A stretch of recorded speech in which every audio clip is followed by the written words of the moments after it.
Sí, yo acabo de participar en la Comisión Histórica del Conflicto Armado y sus Víctimas, que fue designada por la Mesa de Negociaciones de La Habana,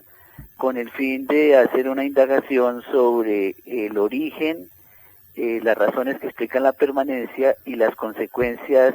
más importantes del conflicto sobre las víctimas.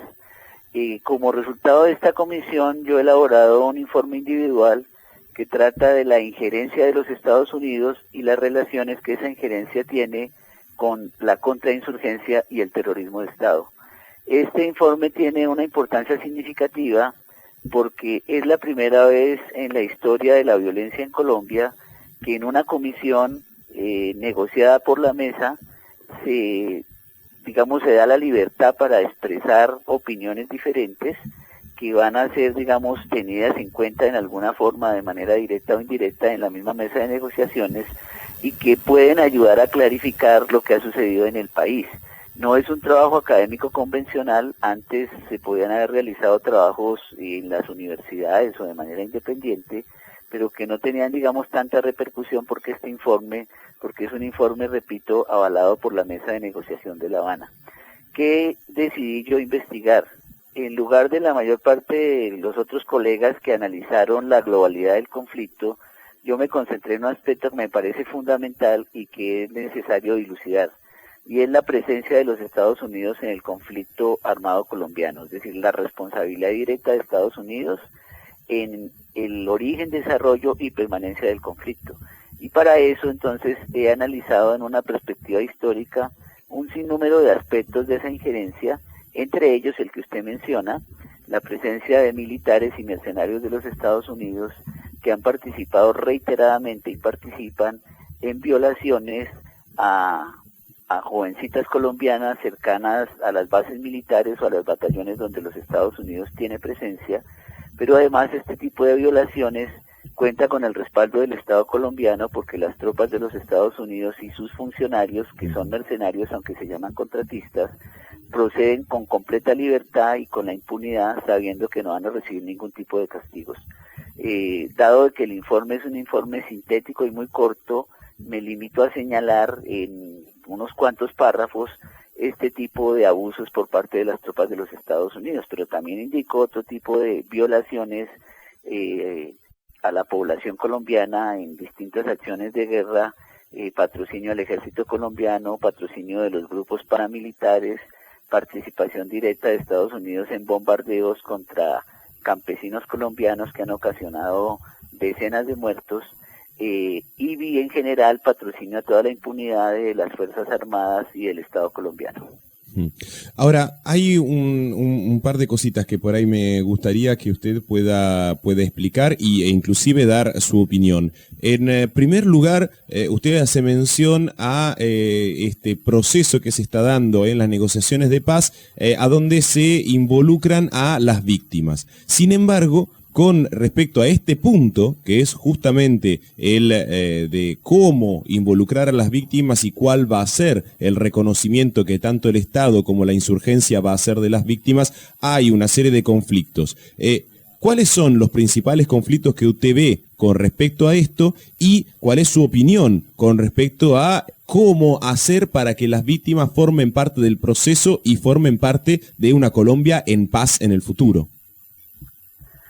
Bueno, hay que decir que en Colombia se han desarrollado numerosos procesos de paz y de conversaciones encaminadas a lograr el fin del conflicto armado, y es la primera vez en la historia de estos procesos de paz que participan las personas que se consideran como víctimas. El asunto es que hay un nivel de victimización que iguala la violencia, como si la violencia del Estado y la violencia generada por los Estados Unidos se pudiera considerar como idéntica a la violencia generada por la insurgencia. Tenemos que en Colombia hay un conflicto irregular, hay un proceso de rebelión que se inició hace medio siglo y no se pueden igualar entonces los resultados de la violencia que se origina en la rebelión contra el sistema y la violencia institucional del Estado propia del terrorismo de Estado. Este es un primer elemento que hay que clarificar. Entonces estamos hablando de distintos niveles de violencia, no podemos, digamos, incurrir en nivelar los niveles de violencia y decir que son igualmente responsables. No, la responsabilidad principal y fundamental corre por cuenta del Estado, de sus Fuerzas Armadas, de sus organismos de seguridad, de su aparato judicial y correlacionado con esto, la participación de los Estados Unidos. Ese sería el primer elemento que habría que señalar. Y para esto es necesario clarificar lo que ha ocurrido, precisamente para que ante la opinión pública estén establecidos los factores que han desencadenado la violencia y no se vuelva a repetir esto en el futuro. Si no hay un esclarecimiento al respecto, en el futuro va a seguir existiendo impunidad. Me parece que ese es un elemento fundamental. Ahora bien, entre las distintas víctimas de los distintos grupos, por supuesto, hay intereses contrapuestos en donde tratan de inculpar exclusivamente, principalmente a la insurgencia, cuando, repito, el principal responsable de la generación de violencia en Colombia es el Estado colombiano. Sí, aquí en la Argentina eso ha pasado de alguna manera a la historia como la teoría de los dos demonios, ¿no? A donde se trataba... Sí, aquí al respecto quiero decirle que sí, aquí hay una teoría de los dos demonios que es peor que la teoría del informe Sábato, ¿sí? Porque el informe Sábato hablaba de la teoría de los dos demonios, equiparando la violencia de las organizaciones insurgentes con la del Estado, ¿sí? Aquí la teoría de los dos demonios es peor que esa, si se pudiera hacer una comparación. Y es peor en el siguiente sentido, en que se dice que hay dos responsables directos de la violencia, que son las organizaciones insurgentes y los grupos paramilitares.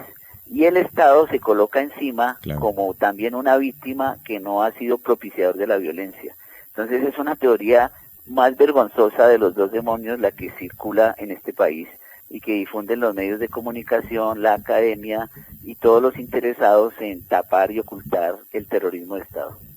Ahora,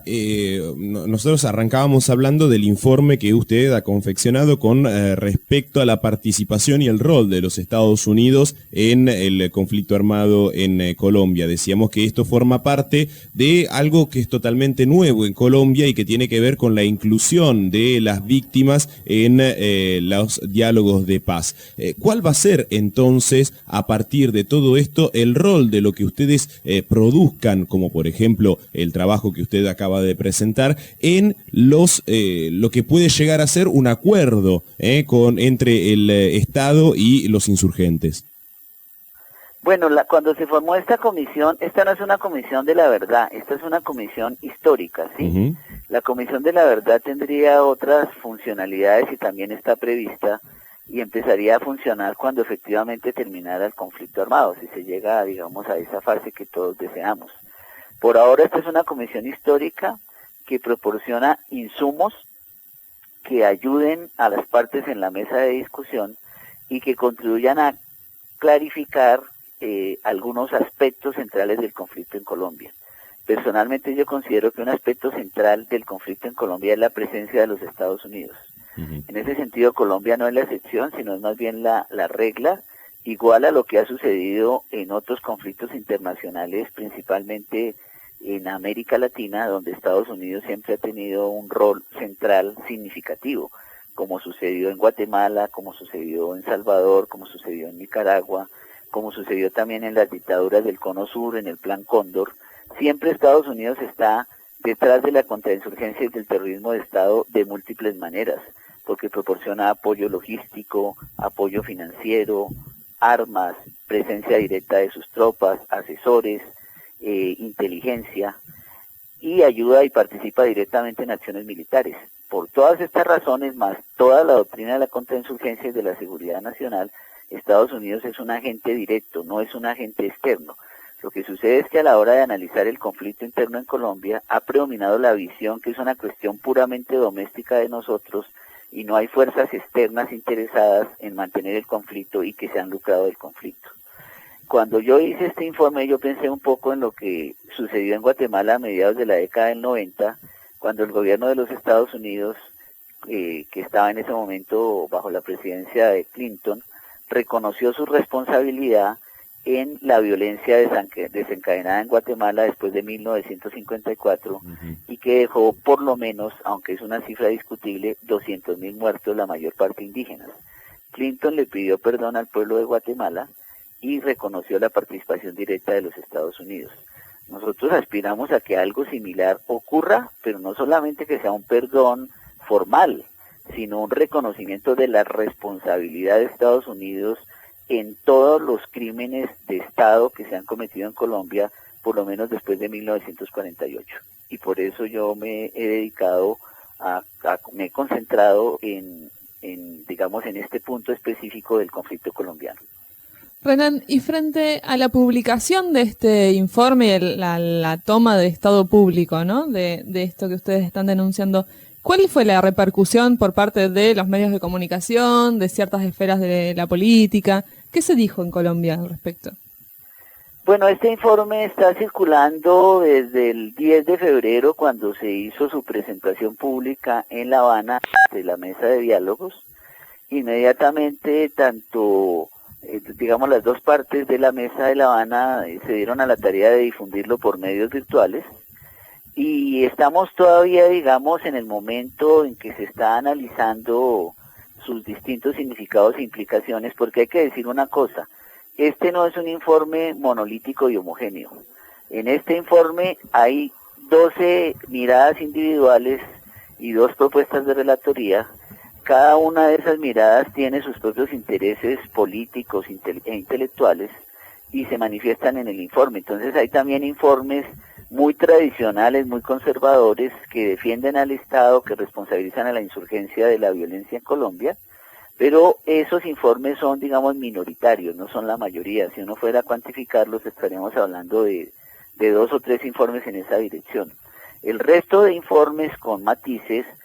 responsabilizan principalmente al Estado colombiano en la generalización de la violencia. Por supuesto, con estos resultados, los medios de comunicación que difunden la visión oficial del Estado colombiano, de que el Estado aparece como un agente neutral que no es responsable de la violencia, para los medios de comunicación los resultados de este informe no han sido muy positivos, no han sido vistos con muy buenos ojos,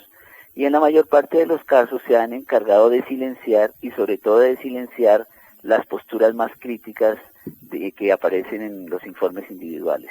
Pero estamos en el momento de dar a conocer los resultados del informe, y precisamente este contacto con ustedes en Argentina, y espero que se reproduzca en otros lugares del continente, ayuda a difundir otra visión que ha roto el monopolio de la interpretación oficial de la violencia en Colombia. Y con esto estoy diciendo lo siguiente: antes han existido estudios académicos críticos también muy marginales, libros que han denunciado las responsabilidades del Estado, el terrorismo del Estado en la violencia de Colombia, pero estos, son libros circunscritos al mundo académico, al mundo universitario, con una difusión muy marginal, acallados completamente por los medios. Pero ahora, como estamos ante un informe oficial que es avalado por el Estado colombiano, esto adquiere la dimensión de que rompe el monopolio de la explicación oficial que ha dado el mismo Estado. Esa es la importancia que tienen algunos de los informes de este grupo de memoria histórica. También es verdad que existen, usted ha sido parte de todo eso, una serie de organizaciones, movimientos, partidos políticos que desde hace muchos años intentan llevar adelante este tipo de posiciones, ¿no?, con respecto a lo que ha sucedido. De hecho, estoy mirando en este momento una gacetilla de prensa que nos ha enviado la Convergencia por la Paz ahí en Colombia, y que llama a una gran movilización el próximo 9 de abril, ¿sí?, justamente para respaldar las negociaciones de La Habana. ¿Cómo ha visto usted esta, ¿cómo se puede decir?, respuesta popular frente a lo que se está dando en La Habana, y cuál ha sido la repercusión que ha dado más que nada en las organizaciones políticas y en la política en Colombia todo esto? Bueno, hay que decir que la respuesta es, diferenciada y ambigua. Aunque el gobierno está participando en las negociaciones de La Habana, el gobierno al mismo tiempo sigue desarrollando una política de tierra arrasada, de guerra, a pesar de que la insurgencia de las FARC decretó un cese al fuego unilateral. Sin embargo, sigue siendo atacada, siguen siendo asesinados algunos de los jefes guerrilleros en distintas regiones del país, porque el gobierno le apuesta un poco a ese doble juego, de ablandar a la insurgencia para obligarla a que no firme un acuerdo de paz, sino que a que se entregue de manera incondicional y acepte todas las imposiciones del gobierno. Por eso, a nivel de la población, el gobierno no ha desarrollado una política, digamos, de pedagogía de la paz, ni ha dado tampoco muestras ni actos públicos de querer realmente la paz. Es más bien una cuestión discursiva. Pero en importantes sectores de la población colombiana sí va creciendo la idea de que es muy importante alcanzar el fin del conflicto armado sin que eso sea realmente la paz, sino la fin de un tipo de conflicto para que se abra la puerta a otro tipo de conflictos. Entonces, en distintos sectores de la población sí está creciendo, está entendiendo la importancia de poder de alcanzar el fin del conflicto armado en Colombia. Y eso lleva a que distintos sectores de la izquierda, distintos sectores populares, distintos